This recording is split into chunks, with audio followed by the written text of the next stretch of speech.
Evening. It's been almost 2 months since we've been on here at a home game, Kent, and they look down the barrel of the St. Albans Red Dragons, who started out 2 games in undefeated, went on a 3-game skid. As a matter of fact, St. Albans' last contest was a bit of a blowout, if I'm not mistaken. I think they lost. Nope, it was 2 weeks before that. They lost by 2 scores to Riverside. Lost on the night before Halloween, 34-20 to Sissonville, and South Charleston was the big blowout at 56-7. Prior to that, they had beaten Capital, which was a big win for them, and Nitro in the opening game of the season. St. Albans typically a fundamentally sound team, although not as big as Cabell Midland across the front and even getting deep into that ball club.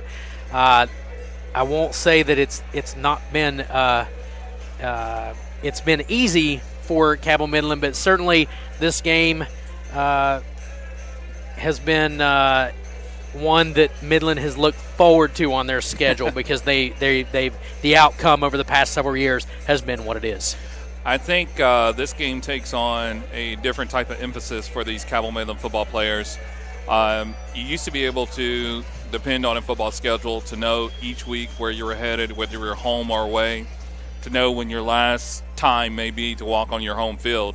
For these kids who are seniors for tonight, they don't know whether there's a tomorrow. So everything is going to be left out here on this field. Everything is going to be left in these bleachers, in these stands, not only for the football players, but for the cheerleaders, for the members of the band. This is going to take on an emotional, historical impact for these players. So I look for Midland to be perfect. This is going to be a perfection game for them. Well, it's like you said, this game has a different meaning than even most seasons. We talk about it being senior night, but we're in November and we're playing game number 5. It's been the cliche is the new normal. The cliche is COVID. It's not cliche COVID, but it's the new normal and unprecedented and whatnot. And it certainly is unprecedented for this team as the captains go out for the Knights. It's Isaiah Vaughn, Jaden Johnson, and I think that is 45. Indeed it is. That's Jacob Cottle. For the St. Albans Red Dragons, you have Leonard Clater, number 52. That is Cameron Wells, number 58, Andrew Vickers, and number 68, Trevor Compton. Those are the captains for each squad. They're at midfield right now for the coin toss. Cabell Midland in their gray uniforms with scarlet numerals with the silver helmets and the scarlet block M on the side. St. Albans wearing the white jerseys, black pants with red numerals and white helmets as they are over on the opposite sideline ready to do battle with these Cabell Midland Knights. We welcome you to the broadcast here on 97.9 The River. Again, Chris Tatum, Kent Bryson with you as the Cabell Midland Knights face off with the St. Albans Red Dragons this evening. St. Albans comes in with a 2-3 record. As you heard me say earlier, they started off their season with wins over Nitro and Capital and then hit the skids from there in consecutive losses to South Charleston High School, Riverside, and Sissonville. Cabell Midland, as we said, also has been at rest for a few weeks, and it's been almost 2 months since the Knights played here and beat their arch nemesis, the Huntington Highlanders, by a score of 42-7 here in their opener at the Castle. Tonight they look to post up a win on senior night and put win number 5 in the books. Now, playoff ramifications really depends on that silly map that we're dealing with all over the place these days. I'll tell you, Kent, I've never had a color-coded map deal with so many things that we're involved with as they have over the last line, and we are ready to get things going here from the Castle.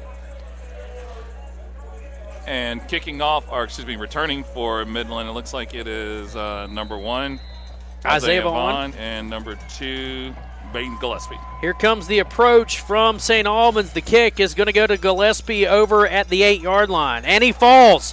His left leg just slid out from underneath him as he planted and started to take off, and the knee goes down at the 10-yard line. So really no return. The Knights will start their first possession at the 10-yard line.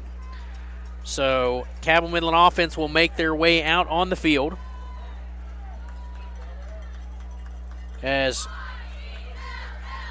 the offense makes their way out the 10-yard line. They'll keep a single wide out here to the near side left. Cabell Midland moving from right to left in front of us. Single back set for the Knights as Johnson slides under center. Man in motion. He's got some room to run across the 30, out to the 32 and 33-yard line. And that was number 2, Baden Gillespie. Gillespie brings it out to about the 33-yard line is officially where they're going to put the ball down. The tackle made that time by Spangler for the Red Dragons, and another player not on the depth chart as number 6 on his jersey, but not on our official roster. Midland back to work. Johnson under center. Gillespie in motion. There's the snap. Johnson rolls out to the right, fires a pass to the 37-yard line. It's caught to the 37, 45, 50, and now taken all the way down to the 43-yard line. Little pitch and catch play there was to Jacob Caudill. Caudill brings it over into Red Dragon territory for the first down. That is, there is a flag down back at, what is that, the 37? I believe so, but you never can tell about the accuracy of the arm of the official. I think it's more likely it's going to be a hold on that wide receiver on that side. Yeah, it is a hold on Cabell Midland, so they'll march that one back as they will put it back on the 30-yard line. Nose of the ball rests on the 30. And that was actually a really good play. I mean, very rarely do you see Jacob Caudill actually go out on that wheel route, but I think you want to showcase the hands. Give the fans something that they've never seen before. Single back for Johnson. 2 backs in the backfield, actually. A man to the short side left. There's the snap around the left side of the line and scooting forward to about the 34-yard line. That is Baden Gillespie once again on the carry. And we haven't seen Midland actually run out of the traditional eye. Usually when Caudill is the fullback, he's usually back there by himself. So to see that formation, that's again giving Midland opponents something to look forward to. 4 yards, that carry makes it 2nd and 9. Johnson will send the man in motion. That's Isaiah Vaughn. The ball goes right up the middle, and a bunch of white jerseys all over Gillespie that time. But Gillespie moves the ball to the 43-yard line. That's awfully close to a first down, but they're saying he's just shy of the mark. Oh, they're going to give it to him. Good spot there for the Knights. And it does move the chains, so their second first down of the drive. Midland sends a man in motion. Johnson hands it off. This time it is to Isaiah Vaughn. Vaughn scoots forward just shy of the midfield stripe to the 49-yard line.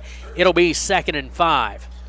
And I tell you, Midland is running with a pretty quick pace in between these plays. This is kind of reminiscent of how Midland likes to run their offense, particularly against a defensive front that they don't think can stack up against their offensive line. Johnson with a single back set and a single wide out here to the near side left. As Johnson goes under center, they'll send a man in motion. Johnson going to keep the football around the left side, the 45-yard line. Now to the 43 and 42, 41. He's down at the 39-yard line. A nifty little carry there for Jaden Johnson, and another first down for the Cabell Midland Knights. All the way to the 39-yard line. It's about an 10 or 11-yard carry, and Midland's third first down of the drive, which started on their own 10-yard line. Midland back to work. They will send a single wide out to the far side right. That's Dragovich as Johnson settles in under center. Single back set and a man to the short side right for the Knights, and Vaughn goes in motion. He gets the pitch out around the 40, 35, and 30, down to the 32-yard line. Vaughn picks up another first down, 11 yards on the carry, and Midland's fourth first down of the drive. And if you're St. Albans, you haven't played in about 3 weeks. Midland hasn't played in almost a month. This pace cannot be good for you. I mean, you're already a little agitated coming on the road.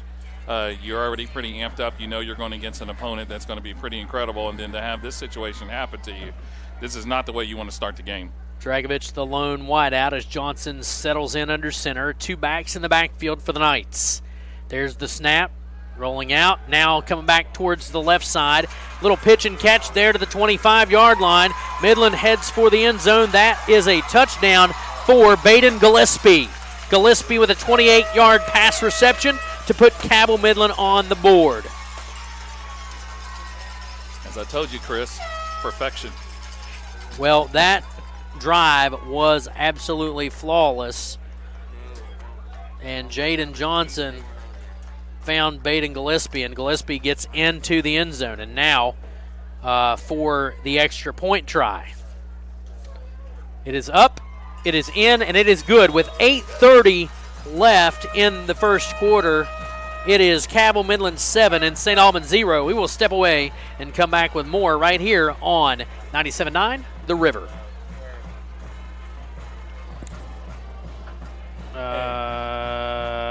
What's her name? Who? Kicker.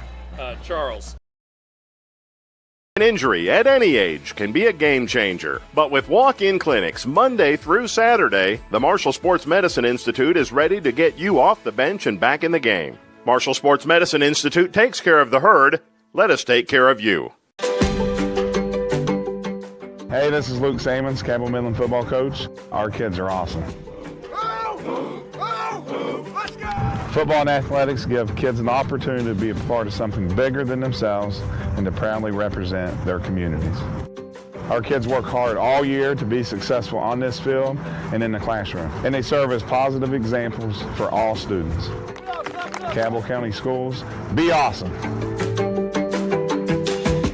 An injury at any age can be a game changer, but Marshall Orthopedics, the area's only comprehensive sports medicine practice, is ready to get you off the bench and back in the game. Marshall Orthopedics takes care of the herd. Let us take care of you. Office at the 22-yard line. St. Albans cuts back across field to the 30. There's a flag down at the 28-yard line. Cutting back upfield and coming across towards the press box.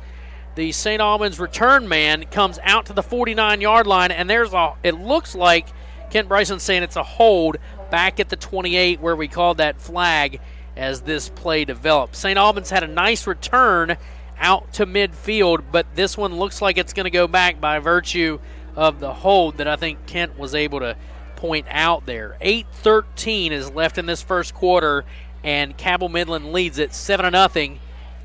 After a 3-minute and 30-second drive capped off by a 28-yard touchdown catch by Baden Gillespie from Jaden Johnson. The extra point for Olivia Charles was good, and that gets us to this 7-0 ball game in favor of your Cabell Midland Knights.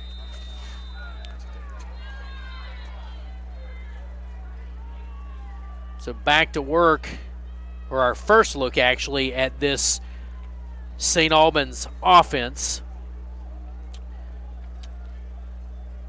as there's some confusion out on the field. It looks like Peyton Brown will call the signals for the Red Dragons. They will send 3 receivers to the left side, 2 here to the near side right. St. Albans moving left to right in front of us here in the press box. From the shotgun goes Brown. Brown looking to throw, fires down the right sideline. He's got a man, and it falls incomplete. The intended receiver was DeMontez Johnson. And I got to tell you, this offensive scheme that I just called it Riverside, that St. Albans is actually running is pretty much a variation of how they like to run it. It looks very similar to the South Charleston scheme, where they're going to go empty with 5 receivers or 1 back and 4 receivers. The problem you're going to have is that this St. Albans offensive line has not been able to withstand defensive pressure.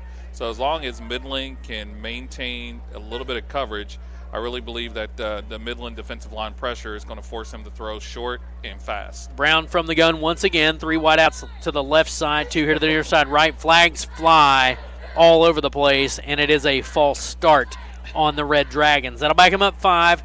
Replay the down. It'll be 2nd and 15 from the 13-yard line. The offending offensive lineman was Dominic Handler. 370-pound hoss on the front line for the Red Dragons. He should count as 3 players. He counts as 3 of me for sure.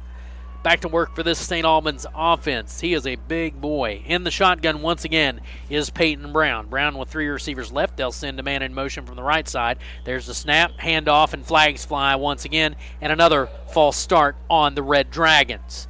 So they'll back them up 5 yards. They'll go to the 8-yard line. It'll be 2nd and 20. I got to tell you, I think that the center is hesitating on these snaps because he has Nemo Roberts directly across from him, and you know, that's a lot of inertia. Agreed. With Nemo coming at you with a head of steam and you being 370 having to move up, it's causing him to wiggle that ball just a little. 2nd down and 20 from the 8-yard line for the Red Dragons. They will run the same look. Actually, they're going to now put 3 wideouts left. 1 here to the near side right, and a single back in the backfield. Red Dragons, long snap count, taking a while. Flags fly and a delay of game. Actually, they got the timeout called as the flags flew. So St. Albans decides they want a timeout. We'll take a timeout of our own and come back with more Cabell Midland football on 97.9 The River. Planning for a funeral is never easy, and selecting the right mortuary can be important. Family owned and operated for over 6 decades, our family has helped other families going through the most difficult time. Chapman's Mortuary and Crematory can help you plan arrangements today or offer a pre-need funeral plan in line with your intimate wishes. And now, we provide Huntington's only on-site crematory. Call us for a free consultation. Chapman's Mortuary and Crematory, serving the tri-state for over 60 years. The Marshall Orthopedics High School Game of the Week, presented by the Marshall Sports Medicine Institute, is brought to you in part by TaxMasters. Visit TaxMasters ProBooks at TaxMastersProBooksPlus.com or call them at 740-867-8333. And Jason W. Elkins at Elkins State Farm Agency. Jason can help you find coverage that... And he just dropped the ball. Yep. I mean, he really, folks, he didn't want to be there. Ball's on the 8-yard line. This Cabell Midland offense comes to the line of scrimmage for their second series. 1st and goal from the 8. Dragovich, the lone wideout, single back in the backfield for